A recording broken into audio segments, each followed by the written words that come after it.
제가 가진 성경으로는 구약 성경 498페이지입니다. 사무엘하 20장 14절로 22절까지 우리 한 절씩 교독하시고 마지막 절 같이 읽도록 하겠습니다. 세바가 이스라엘 모든 지파 가운데 두루 다녀서 아벨과 벳마가와 베림 온 땅에 이르니 그 무리도 다 모여 그를 따르더라.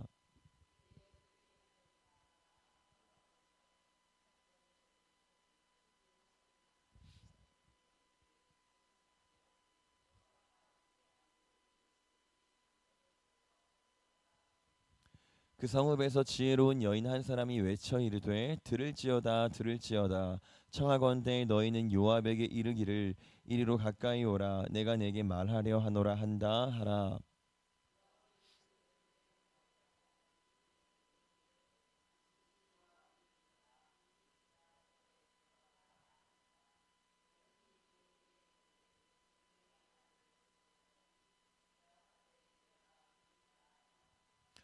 여인이 말하여 이르되 옛 사람들이 흔히 말하기를 아벨에게 가서 물을 것이라 하고 그 일을 끝내었나이다.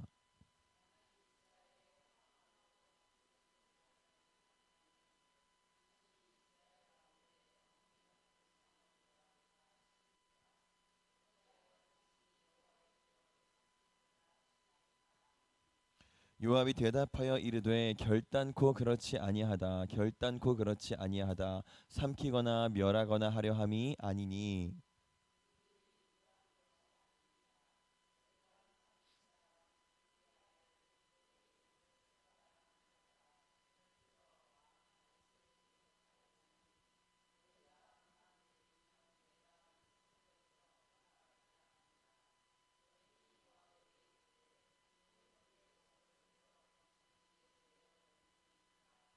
같이 읽겠습니다. 이에 여인이 그의 지혜를 가지고 모든 백성에게 나아가매 그들이 비그리의 아들 세바의 머리를 베어 요압에게 던진지라. 이에 요압이 나팔을 불매 무리가 흩어져 성읍에서 물러나 각기 장막으로 돌아가고 요압은 예루살렘으로 돌아와 왕에게 나아가니라. 아멘. 하나님, 이 시간에도 우리가 주님을 또 뵙기를 소망하는 마음으로 나왔습니다. 아침에 피곤함에도 불구하고 그 피곤을 이기는 열망으로 주를 뵙고자 하오니 이 시간 우리에게 찾아와 주셔서 우리 각 사람을 주님 만나 주시옵소서. 만날 때에 하나님 정말 세상 가운데서 얻을 수 없는 위로, 그 따뜻한 위로, 주의 음성, 주의 평안을 우리가 이 시간 얻고 돌아갈 수 있도록 하나님 이 시간 좌정하셔서 임재하여 주시옵소서. 우리 각자의 많은 기도 제목들이 있습니다. 우리가 이 땅을 살아가면서 염려가 많고 걱정이 많고 고민이 많은데 그 모든 것들 하나님 우리가 주께 고백하고 아뢰고 주께 구하오니 하나님 우리의 모든 고민 가운데서 우리를 해방시켜 주시옵소서. 그 모든 것들이 우리의 모든 인간적인 노력과 우리의 열심으로 해결되는 것이 아니라 주님께서 그 손을 펴실 때에 해결될 수 있음을 주여 우리가 믿게 하셔서 기도하게 하시고 우리의 방법이 아니라 주님의 방법으로 늘 달려들 수 있도록 주님 우리의 마음을 붙잡아 주시옵소서. 이 시간 연약하고 부족한 자가 주의 말씀을 들고 나왔습니다. 하나님 진리의 말씀 전케 하시고 이 말씀이 능력 있게 하셔서 우리 모인 모든 성도들의 마음과 또 저의 마음 가운데 새 마음을 주님 허락하여 주시옵소서. 감사하며 예수님의 이름으로 기도합니다. 아멘. 우리가 지금 몇 달간 이제 사무엘하 말씀을 보면서 여러 등장 인물들을 봐왔었는데 여러분 혹시 그 중에 좀 기억에 남는 사람이 있으셨나요? 다윗 빼고요. 사무엘상에서는 사울 왕과 그리고 요나단이 주인공급으로 이렇게 등장을 했었는데 사무엘하에서도 그런 사람이 한 명이 있습니다. 누굴까요? 바로 요압이라는 사람입니다. 다윗의 군 사령관이죠. 이 사람은 전쟁에 있어서는 정말 패배를 모르는 사람이에요. 사무엘하 말씀을 보시다 보면 전쟁하는 장면이 굉장히 많이 나오는데 항상 그 모든 전쟁의 선봉에는 이 요압이라는 사람이 서 있습니다. 누가 다윗을 대적한다라고 하면 가장 앞장서서 물불 안 가리고 뛰어드는 사람이 바로 이 요압이라는 사람이에요. 그래서 아들 압살롬이 반란을 일으켰을 때에도 곁에서 다윗을 지켰던 사람입니다. 그리고 결정적으로 이 사람이 가는 곳은 다 이기게 돼요. 그래서 오늘 본문도 바로 이런 모습을 지금 요압이 보여주고 있는데요. 다윗이 이제 압살롬의 반란을 간신히 진압하고 예루살렘으로 돌아왔는데, 갖은 고생을 정말 다 하고 돌아왔는데, 다윗의 실책으로 말미암아서 또 다른 반란이 연이어서 또 일어납니다. 이제 세바라는 사람이 주도한 반란인데, 그 사람이 지금 자기를 따르는 무리를 데리고 아벨 벳 마가라고 하는 성에 들어가 있는 상황이에요. 그리고 이 반역자를 잡겠다고 또다시 요압이 선봉에 서서 그 성 앞에 진을 치고 있는 상황입니다. 여러분, 그러면 지금 이 상황에서 요압의 입장이라면 우리가 그 성 안으로 쳐들어가야 될까요? 말아야 될까요?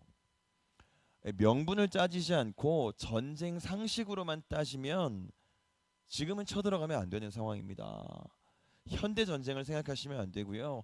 성을 끼고 싸우는 고대 전쟁을 한번 떠올려 보세요.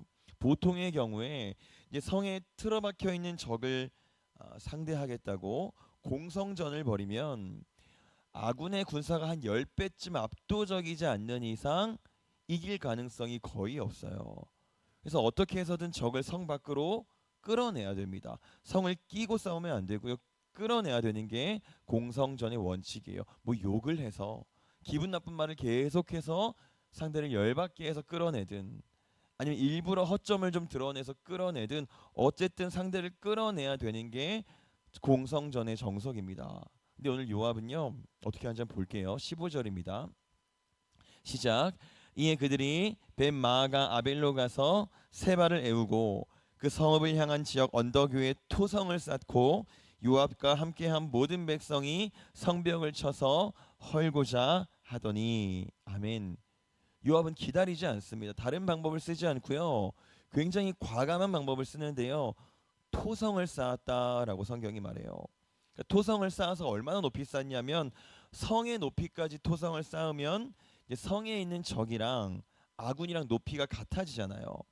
이 똑같은 방법을 예전에 우리나라 안시성 전투 때 쓴 적이 있었는데, 그 내용이 영화로도 한번 나와서 잘 표현해 놨는데요. 이게 보통 일이 아니에요. 말이 토성, 토성이라 그러니까 쉬워 보이죠. 말이 토성이지 성 높이까지 쌓고 또 군사들을 그 위에 배치하려면 굉장히 큰 대공사입니다. 그러니까 지금 요압이 그렇게까지 해서 지금 성을 공격하기 시작하는 거예요. 여러분, 그럼 다윗 입장에서 한번 생각해 볼게요. 다윗 입장에서 이런 장군 요압이 너무 예쁘지 않겠어요? 어영부영 대충 하는 거 아니고 정말 최선을 다해서 무리가 될 정도로 지금 다윗의 대적을 공격하는 중인 겁니다. 안 그래도 다윗은요, 이 반란이라는 트라우마가 굉장히 강하게 있는 사람인데, 요압이 이렇게까지 해주면 너무 고맙죠. 너무 좋잖아요. 그 요압도 왜 이렇게까지 한지 이유를 스스로 이렇게 말해요. 우리 본문 21절 떠나가리라까지만 보겠습니다. 시작. 그 일이 그러한 것이 아니니라. 에브라임 산지 사람 비그리의 아들 그의 이름을 세바라 하는 자가 손을 들어 왕 다윗을 대적한나니 너희가 그만 내주면 내가 이 성벽에서 떠나가리라. 아멘. 반역자 세바가 다윗 왕을 대적했기 때문에, 세바가 다윗 왕을 대적하고 거역해서 반역을 저질렀기 때문에 내가 지금 토성을 쌓으면서까지 최선을 다해서 성을 공격하는 중이다 라고 지금 요압이 이야기하는 거예요. 그럼 제가 문제를 드릴게요, 여러분. 다윗이 이 요압을 그러면 좋아할까요? 안 좋아할까요? 다윗 왕국 건설에 있어서 1등 공신인 사람인데요. 이 사람을 그러면 다윗은 좋아할까요? 안 좋아할까요? 여기에 대한 답은 제가 이따가 말씀드리겠습니다. 요압의 또 다른 면도 한번 보시고 판단해 보시면 좋을 것 같아요. 사실 오늘 이 반란을 진압하는 전쟁을 하기 전에요, 한 가지 사건이 더 있었는데, 다윗은 원래 이 반란을 진압하는 일을 두 사람한테 맡겼었어요. 한 사람은 다윗 진영이 새롭게 떠오르는 장군 아마사라는 사람이고요. 또 한 사람은 아비새라는 사람입니다. 여러분, 제가 지금 말씀드린 내용에서 혹시 이상한 점을 못 느끼셨나요? 다윗이 지금 전쟁을 수행하라고 두 사람한테 명령을 내렸는데요. 아마사라는 사람 그리고 아비새라는 사람이에요. 뭔가 이상하지 않으세요? 요압이 없잖아요. 전쟁하면 요압인데 거기다 지금 다윗의 트라우마죠. 다윗이 가장 신경 쓰는 이 반란을 진압하는 전쟁에 대장군 요압의 이름이 빠져 있어요. 요압 대신에 아마사라는 신참의 이름이 올라가 있는 겁니다. 이 사람은 다윗이 이제 차기 군사령관 후보로 점 찍어 놓은 사람입니다. 그러니까 한마디로 요압 입장에서는 약간 정적이 될 수 있는 사람인 거예요. 그러니까 요압 눈에 아마사가 곱게 보일 리가 없겠죠. 그래서 이 전쟁을 지금 담당하고 있던 아마사를요, 요압이 중간에 살해합니다. 살해한 다음에 그 사후 처리도 아주 엉망으로 하는데 시신을 그냥 병사들이 다 보고 있는 그 밭에 던져놓고 그냥 옷으로 이렇게 덮어버려요. 그리고 그 아마사의 군사들을 흡수해서 그 아마사의 군대를 흡수해서 지금 토성을 쌓고 전쟁하고 있는 겁니다. 그럼 다윗이 총애하고 있고 다윗이 앞으로 크게 쓰려고 계획한 사람을 요압이 스스로의 판단으로 살해해 버렸어요. 근데 이번 일이 처음이 아니고요. 벌써 무려 세 번째입니다. 얼마 전에 압살롬 반란 사건 때 다윗이 반란을 진압하되 아들 압살롬만은 절대 죽이지 말거라라고 부하들한테 명령했죠. 근데 요압은 신경도 쓰지 않고 아무 망설임도 없이 압살롬을 죽입니다. 그보다도 한참 전에 사울의 시대가 끝났을 때쯤에 사울의 군사령관이었던 아브넬을 다윗은 안고 갈 생각이었어요. 사울 진영 사람들 해치지 않고 다 끌어안아서 태평 시대를 시작하려고 했었습니다. 근데 그때도 요압은 말을 듣지 않았어요. 또 스스로의 판단으로 아브넬을 살해합니다. 세 번째죠. 근데 여러분 이해가 좀 잘 안 되시죠? 지금 오늘 요압의 모습만 보자면 분명히 충성된 종이잖아요. 열심히 지금 다윗의 대적을 다윗을 거역하는 사람을 공격하고 다윗 왕국 건립에 있어서도 지분으로 따지면 거의 다윗 못지 않을 정도로 이 사람만한 지분이 없을 정도예요. 근데 문제는 결정적으로 순종을 하지 않아요. 다윗의 말을 듣지 않습니다. 지금 오늘도 요압은요 다윗을 대적하는 세바를 공격하는 일에 있어서는 최선을 다해요. 그 수고로운 공성전까지 지금 감행해 가면서 무려 토성을 쌓으면서까지 무리하면서 최선을 다해요. 그럼 여러분 우리가 이 요압의 행태를 좀 긴장하면서 봐야 될 것 같은데요. 우린 교회를 참 사랑하죠. 너무너무 사랑합니다. 그래서 교회를 섬기는 일에 참 열심히 해요. 또 어쩔 때는 교만한 생각이 들 때도 있어요. 내가 없으면 우리 교회가 잘 돌아가겠나 하는 생각이 들 때도 있을 거예요. 아니시면 죄송합니다. 그리고 우리의 그 헌신 때문에 교회가 성장하고 번성하는 건 너무너무 좋은 일이에요. 근데 그렇게 하면서 우리가 정말로 순종은 하고 있느냐라는 건 좀 다른 문제인 것 같아요. 이것저것 많이 하고 교회를 사랑하는 마음으로 많이 섬기고 많이 헌금하고 다 너무너무 귀한 일인데 공로는 많은데 내가 할 수 있는 것들, 내가 할 만한 것들로 열심히 섬기는 것 말고 내가 도무지 할 수 없는 것들, 내가 도무지 감당이 안 될 것 같은 것들, 그러나 주께서 분명하게 요구하시는 것들에 있어서도 우리가 순종을 하고 있는지. 그리고 한 가지 더요. 오늘 요압은요 다윗을 대적하는 사람들을 공격하는 그 일에는 최전선에 늘 나아가요. 다윗을 거역하는 사람들을 공격하는 그 일에는 늘 요압은 가장 앞장서서 있습니다. 근데 정작 자기는요 나는 왕이 싫어하는 일을 계속하는데 정작 나는 순종하지 않는데 정죄하는 일에는 늘 최전선에 서 있는 게 이 요압이라는 사람이에요. 여러분 우리가 이런 경우가 참 많죠. 그리고 그 일을 통해서 그 정죄하는 일을 통해서 그 판단하는 일을 통해서 내 신앙의 자존감을 채워나가는 경우도 참 많아요. 교회가 이러면 안 된다고, 목사가 이러면 안 되고, 전도사가 이러면 안 되고, 장로가 이러면 안 되고, 권사 집사가 이러면 안 된다고 이런 말을 하면요 참 신기하게도 내가 꽤 괜찮은 신앙인이 된 것처럼 느껴질 때가 있어요. 특별히 청년의 때 많이 하는 실수이기도 한데요. 3, 3, 5 모여서 교회가 안고 있는 여러 가지 문제들을 비판합니다. 교회의 문제점을 막 이야기해요. 이것저것 이야기해요. 근데 그러고 나면요 내가 리더가 된 것 같아요. 내 신앙이 꽤 자라난 것 같은 착각을 주기도 한다라는 겁니다. 근데 아니죠. 그 일은 하나님이 싫어하십니다 하면서 정죄하고 교회의 문제를 얘기하고 또 어떤 기업은 하나님을 대적하는 기업이라고 불매 운동하고 절에 가서 또 때려 부수는 사람들도 있죠. 동성애 반대 피켓을 들고 다 괜찮아요. 너무나 중요하고 필요한 일인데요. 근데 나는 어떠냐는 거예요.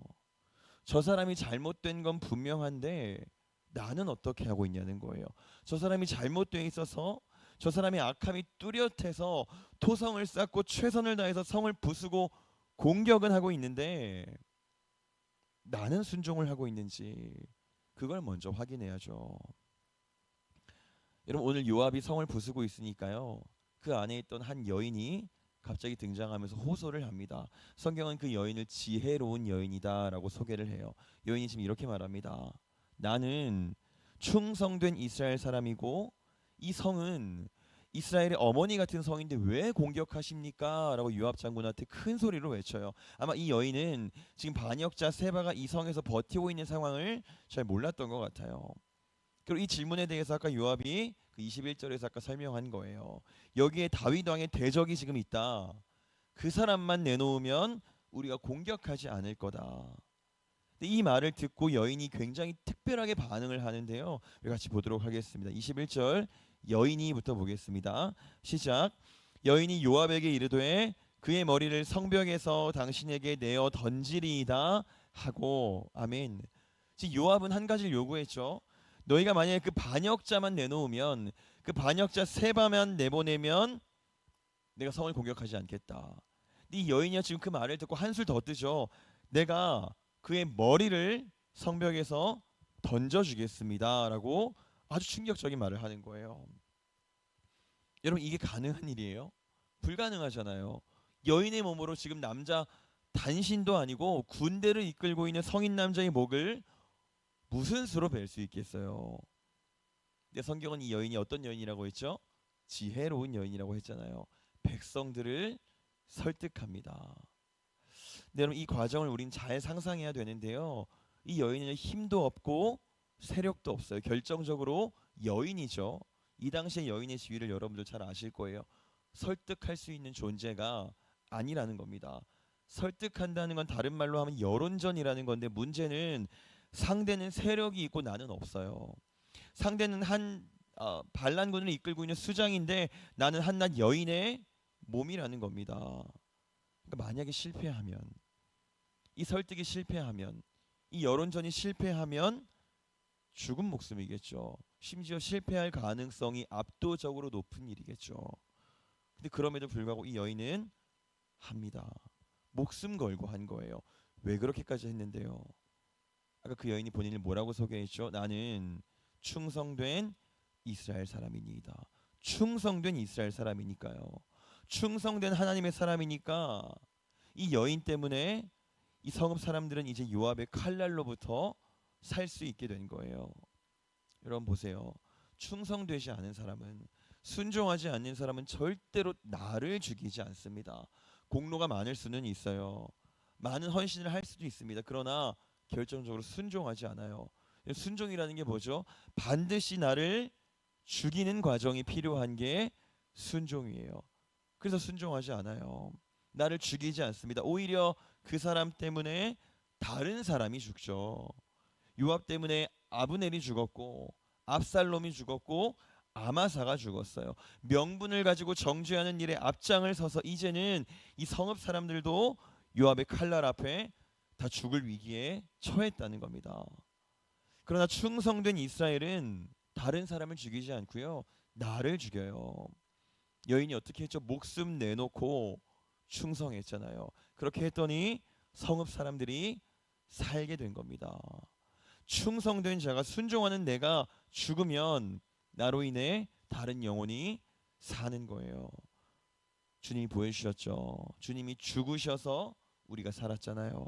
주님이 죽기까지 순종하셔서 우리가 산 것처럼 같은 원리입니다. 다윗은요 훗날 죽기 전에 아들 솔로몬에게 요압에 대해서 특별하게 유언을 남기는데요. 이렇게 말합니다.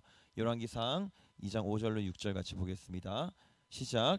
스르야의 아들 요압이 내게 행한 일 곧 이스라엘 군대의 두 사령관 넬의 아들 아브넬과 얘들의 아들 아마사에게 행한 일을 네가 알거니와 그가 그들을 죽여 태평 시대에 전쟁의 피를 흘리고 전쟁의 피를 자기의 허리에 띈 띠와 발에 신은 신에 묻혔으니 내 지혜대로 행하여 그의 백발이 평안히 수월에 내려가지 못하게 하라. 아멘. 이게 다윗의 마지막 요압에 관한 유언이에요. 공로가 많았죠. 다윗 왕국을 세움에 있어서 가장 큰 지분을 가지고 있던 사람이 바로 요압이에요. 늘 최전방에서 다윗을 위해 싸웠던 요압인데 지금 다윗의 명령은 전혀 생각지도 못한 명령이죠. 솔로몬아, 그가 평안히 늙어 죽지 못하게 하라. 죽이라는 뜻이죠. 요압을 죽여야 된다라고 명령하는 겁니다. 이유는 한 가지예요. 요압이 순종하지 않았기 때문입니다. 충성하지 않았기 때문이에요. 공로는 많아요. 지분도 많은데요. 순종하지 않았어요. 그리고 순종하지 않은 자의 결론은 바로 이러한 결론입니다. 사망이었던 거예요. 우리가 내가 할 만한 것들로 공로를 쌓는 것, 교회를 섬기는 것, 그 일도 너무너무 귀합니다. 그러나 이제 우리가 도무지 감당할 수 없는 것, 내가 도무지 할 수 없을 것 같은 것, 그러나 하나님이 뚜렷하게 요구하시는 그 일에도 우리가 죽는 마음으로 순종하기를 원합니다. 순종하지 않는 다른 사람들을 정죄하고 왜 순종하지 않냐고, 왜 여호와를 바라보지 않냐고 정죄하고 공격하는 그 일보다 내가 먼저 순종하는 일에 우리가 집중하기를 원해요. 그때 우리 때문에, 우리로 인해서 나도 살고요, 다른 영혼도 살게 될 줄 믿습니다. 오늘 이 여인을 여러분 기억하시기 바래요. 이 여인의 충성은 할 수 없는 충성입니다. 목숨 내놓은 순종이에요. 할 만해서 한 게 아니고요, 불가능한 일이에요. 그러나 그 순종이, 그 충성이 수많은 생명을 살렸음을 꼭 기억하셔서 우리가 순종하는, 충성하는, 그러므로 생명을 살리는 이스라엘이 되기를 소원합니다. 기도하겠습니다. 하나님, 요압과